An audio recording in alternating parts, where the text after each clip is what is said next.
The end began at 4:30 a.m. April 12, 1861.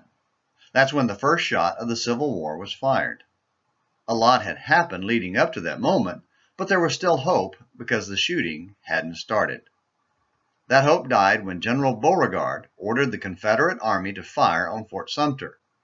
Eventually, the Union commander surrendered, and the Confederates thought it was the first step on a short road to ultimate victory. They could not have been more wrong.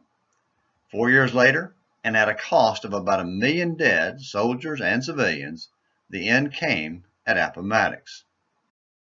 We don't know when, but we do know where the end began for King Saul.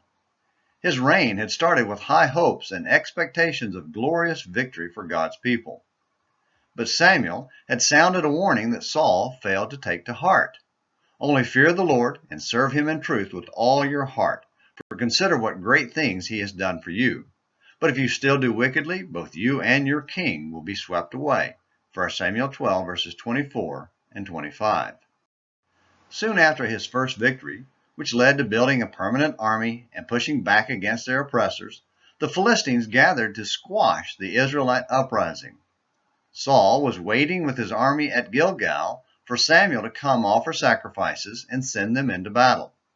When the appointed time came and Samuel didn't arrive, the soldiers began to panic and slip away.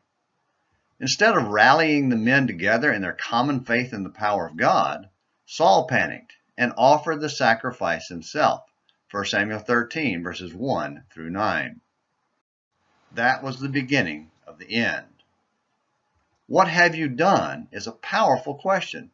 It's what Saul heard from Samuel when he arrived right after Saul panicked and stopped waiting. 1 Samuel 13, verse 11.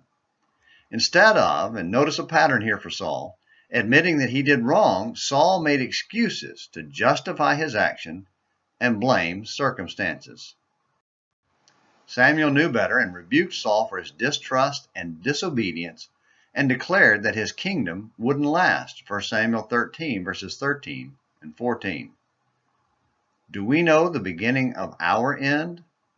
Saul decided to honor God by doing worship his way. It was rebellion and disobedience. If we've decided to do worship our preferred way, to pick our own path instead of following God's, then we are rebelling against him. Claiming to follow him, but doing so according to our own plan, puts us on a long road to final loss at the cost of our soul. When we go that path, Samuel's question to Saul is fitting for us too. What have you done? Just some thoughts for Morning Minutes in the Bible on Sensual Service Saturday. Until tomorrow, this is James McClenny hoping you have a great day.